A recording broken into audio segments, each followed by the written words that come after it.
নমস্কাৰ আপুনি চাই আছে খবৰ এট নিউজ 18 ষ্টুডিঅ'ত মই জয়ন্ত মাধৱ গোস্বামী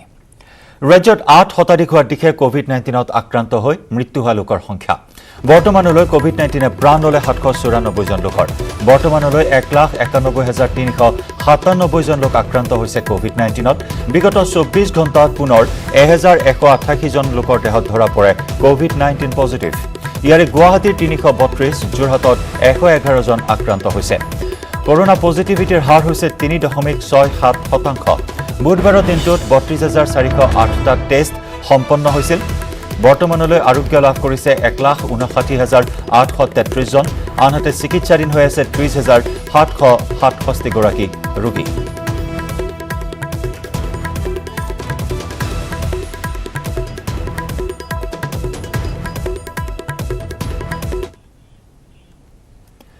কলাক্ষেত্ৰত বিজেপি যোগদান অনুষ্ঠান বিজেপি যোগদান কৰিব ইউবিপিৰ 5 শতাধিক সদস্যই ইউবিপিৰ সভাপতি মিহিনেশ্বৰ বসুমতাৰী সাধাৰণ সম্পাদক অনিল বসুমতাৰী সহ প্ৰায় সকল নেতা কৰ্মীয়ে কৰিব যোগদান এই যোগদান অনুষ্ঠানত উপস্থিত আছে মুখ্যমন্ত্ৰী সৰ্বানন্দ সোণোৱাল বিত্তমন্ত্ৰী ডক্টৰ হিমন্ত বিশ্ব শৰ্মা সভাপতি ৰঞ্জিত কুমাৰ দাস সাংগঠনিক সম্পাদক ফণীন্দ্ৰনাথ শৰ্মা শ্ৰীমন্ত শংকৰদেৱ কলাক্ষেত্ৰত বিজেপিত যোগদান অনুষ্ঠান বিজেপিত যোগদান কৰিব ইউবিপিৰ 5 শতাধিক সদস্যই আৰু এই যোগদান কাৰ্যসূচীৰ পোনপটীয়া সম্প্ৰচাৰ আগবঢ়াইছো শ্ৰীমন্ত শংকৰদেৱ কলাক্ষেত্ৰৰ পৰা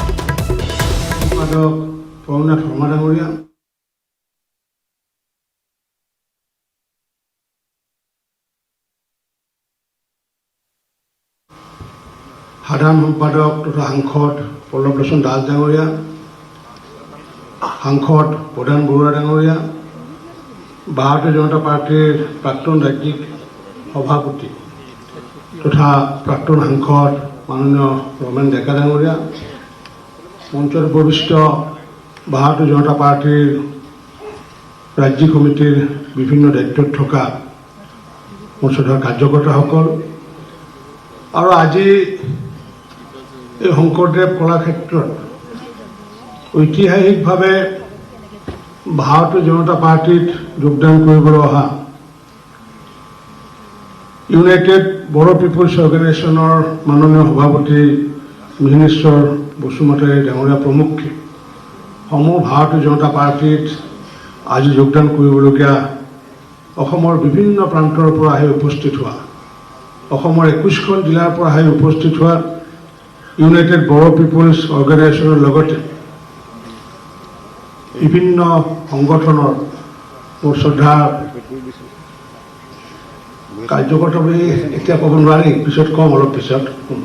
শ্ৰদ্ধাৰ সুধীবৃন্দ আৰু লগতে প্ৰাক্তন সতীৰ্থ সাংবাদিক বন্ধু আজি ভাৰতীয় জনতা পাৰ্টীৰ অসম প্ৰদেশৰ কাৰণে এক ঐতিহাসিক দিন বুলি মই গণ্য কৰিছোঁ আৰু ঐতিহাসিক দিন বুলি এইকাৰণে গণ্য কৰিছোঁ যে আমি সকলোৱে জানো আপোনালোকে সকলোৱে জানে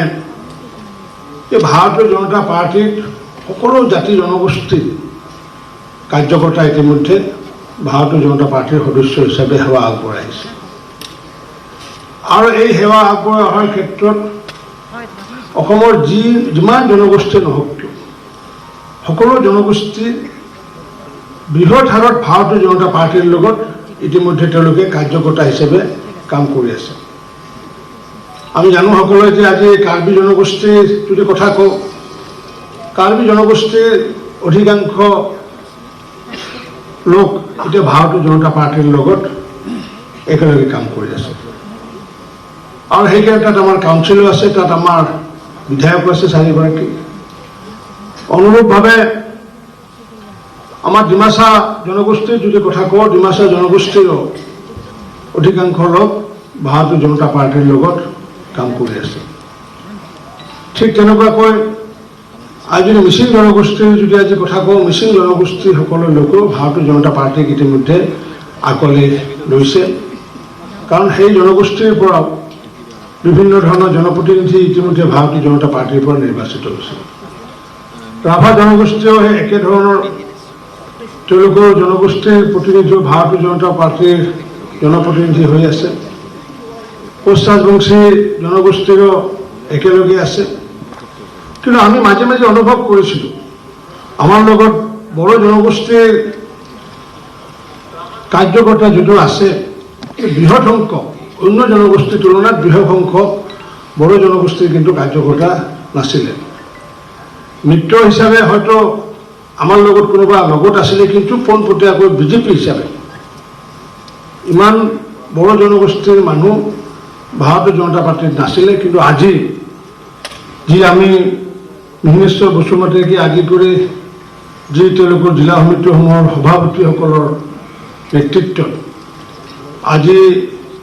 অসমৰ বিটিএডিক বাদ দি পেলাই বাকী যিমানখন জিলা আছে সমূহ জিলাৰ পৰা আজি সেইসকল বড়ো জনগোষ্ঠীৰ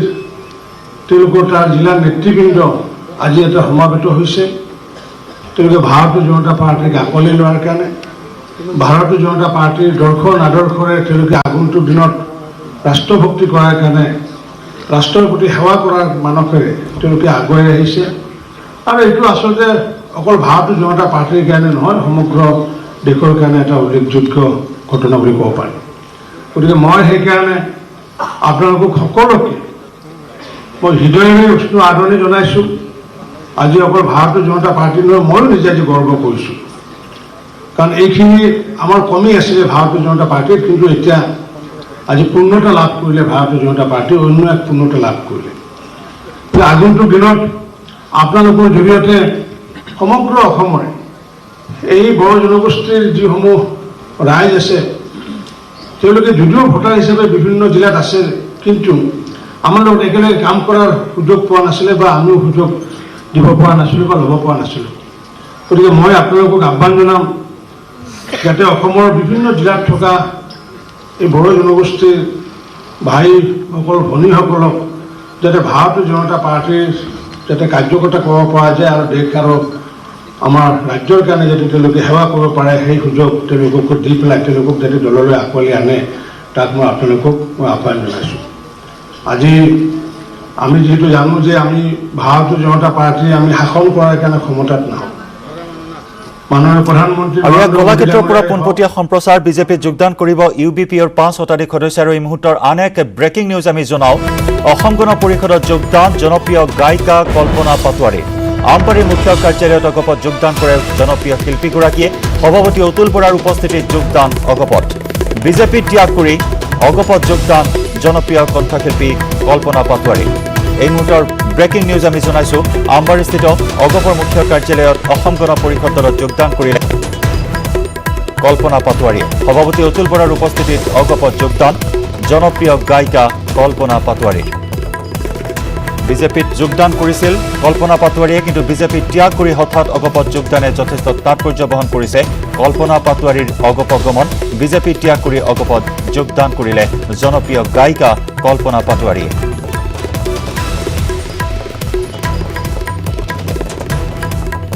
গেৰুৱা বসন পৰিধান কৰিছিল জনপ্ৰিয় শিল্পীগৰাকীয়ে হঠাৎ অগপত যোগদান কৰিলে শিল্পীগৰাকীয়ে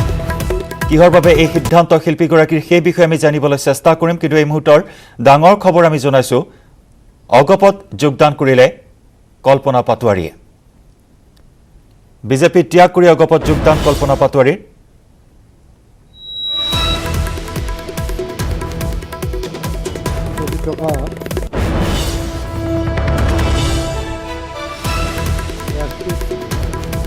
ইতিমধ্যে আমি জনাইছোঁ কলাক্ষেত্ৰত প্ৰায় 5 শতাধিক লোকে বিজেপিত যোগদান কৰিছে কিন্তু তেনে সময়তে বিজেপি ত্যাগ কৰি অগপত যোগদান কৰিলে কল্পনা পাটোৱাৰীয়ে আমবাৰী মুখ্য কাৰ্যালয়ত সভাপতি অতুল বৰাৰ উপস্থিতিত অগপত যোগদান জনপ্ৰিয় গায়িকাগৰাকীৰ কিন্তু গায়িকাগৰাকীৰ এই সিদ্ধান্তৰ আঁৰত কি এই মুহূৰ্তত আমি জানিবলৈ চেষ্টা কৰিম আমবাৰীত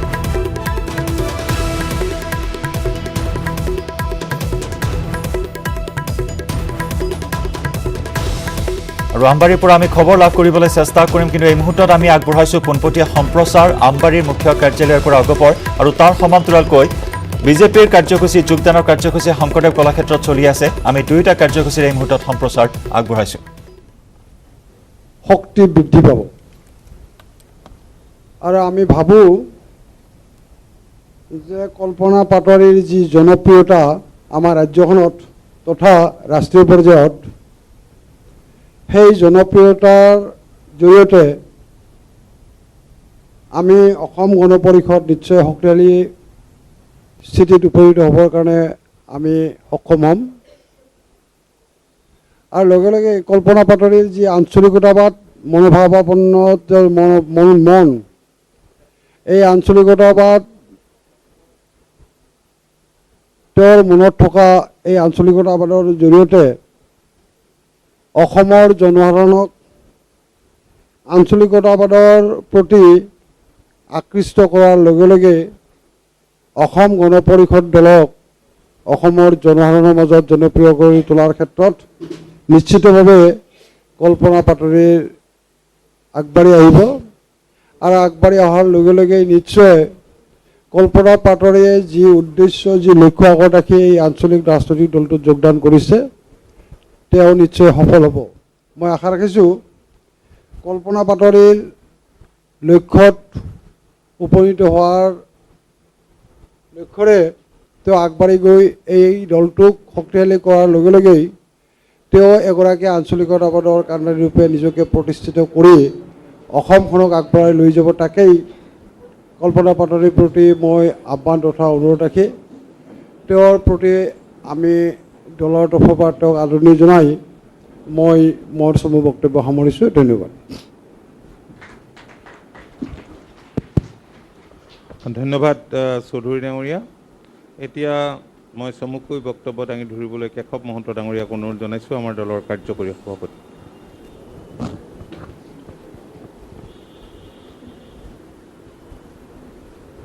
আমাৰ দলৰ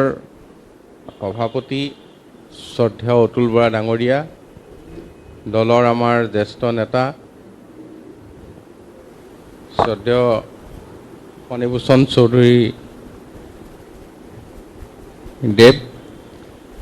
আমাৰ দলৰ উপসভাপতিসকল,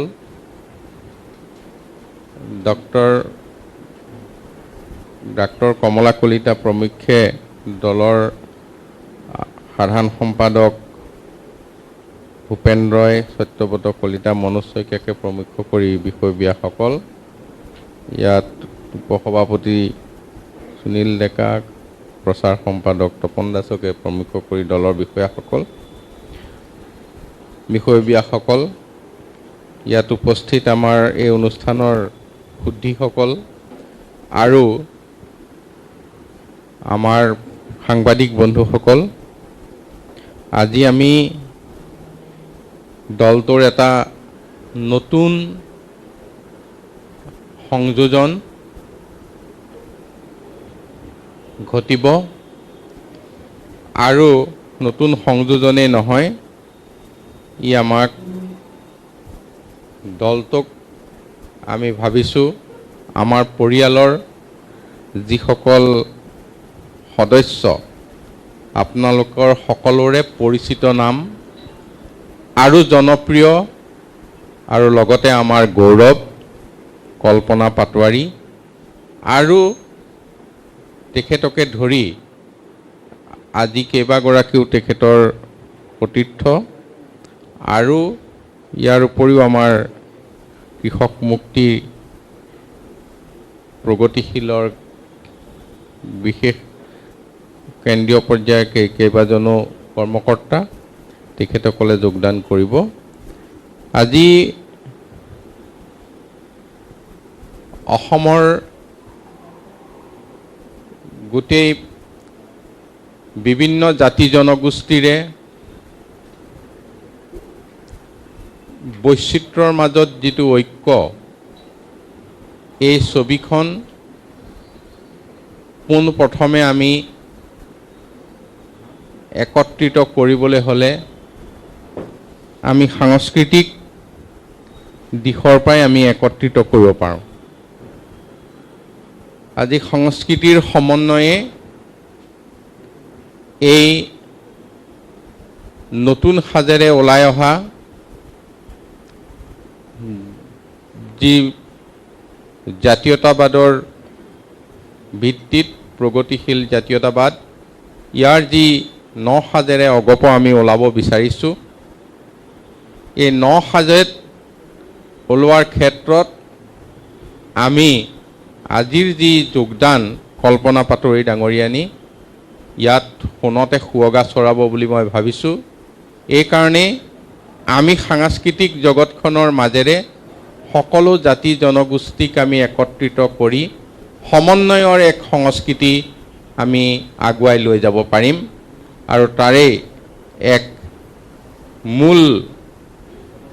এম্বেছাডৰ বুলিয়ে কৈছোঁ মূল এম্বেছাডৰ হ'ব আমাৰ আৰু এয়া আমবাৰীৰ পৰা পোনপটীয়া সম্প্ৰচাৰ কল্পনা পাটোৱাৰীৰ অগপত যোগদানে উৎফুল্লিত কৰি তুলিছে অগপৰ নেতৃত্বক আৰু কল্পনা পাটোৱাৰীক লৈ নতুন সাজেৰে আত্মপ্ৰকাশ কৰাৰ কথা উল্লেখ কৰিছে অগপৰ নেতৃত্বই কিন্তু জনপ্ৰিয় শিল্পীগৰাকীৰ লক্ষ্য উদ্দেশ্য সন্দৰ্ভত আমি কিছু সময় পিছতে অধিক খবৰ লাভ কৰিবলৈ চেষ্টা কৰিম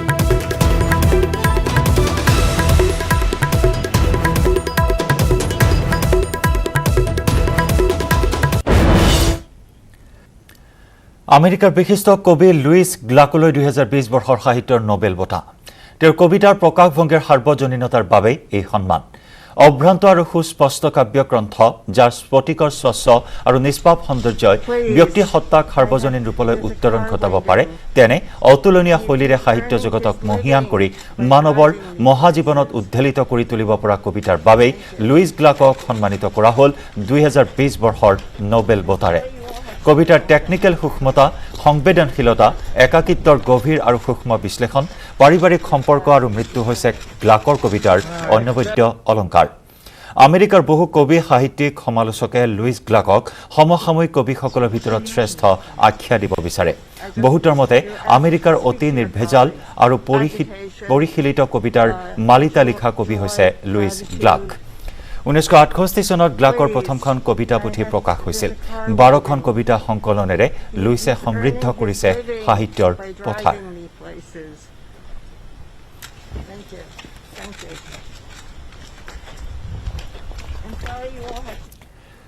গোলাঘাট জিলাৰ ঢেকিয়াল ৰহধলাত শোকাবহ পথ দুৰ্ঘটনা এই দুৰ্ঘটনাত নিহত হয় গোলাঘাটৰ ষ্টেট বেংকৰ এগৰাকী কৰ্মচাৰী নাম ৰাজলেখা ঘোষ গুৰুতৰভাৱে আঘাতপ্ৰাপ্ত হৈছে ৰাজলেখাৰ পিতৃ ৰবি ঘোষ কৰ্মস্থলীৰ পৰা পিতৃয়ে মটৰচাইকেলেৰে কন্যাক লৈ ঘৰলৈ আহি থকাৰ অৱস্থাত সংঘটিত হয় এই শোকাবহ দুৰ্ঘটনা ৰহধলাত বিপৰীত দিশৰ পৰা আহি থকা এখন ডাম্পাৰে পিতৃ কন্যা আহি থকা মটৰচাইকেলখনত মহতিয়াই পথাৰত সোমাই যায় এই দুৰ্ঘটনাত নিহত হোৱা ৰাজলেখা ঘোষ আৰু আঘাতপ্ৰাপ্ত পিতৃ ৰবি ঘোষৰ ঘৰ ঢেকিয়ালত গুৰুতৰভাৱে আঘাতপ্ৰাপ্ত ৰবি ঘোষক যোৰহাটলৈ চিকিৎসাৰ বাবে প্ৰেৰণ কৰা হয়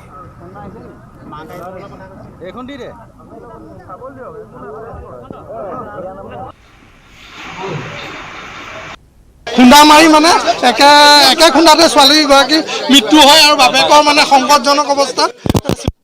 পঠাই দিয়া হয় ছোৱালীজনীৰ নাম কি নাম ৰাজলেখা ঘোষ ৰবি ঘোষ নাই ছোৱালীগৰাকীয়ে কৰ্মচাৰী কালেক্ট কৰি লওক আপোনালোকৰ কোনো কোন আছে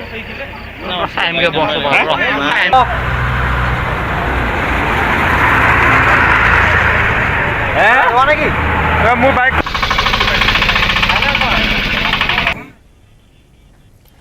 বাতৰি পৰৱৰ্তী অংশলৈ যোৱাৰ পূৰ্বে লৈছো আন এটি চমু বাণিজ্যিক বিৰতি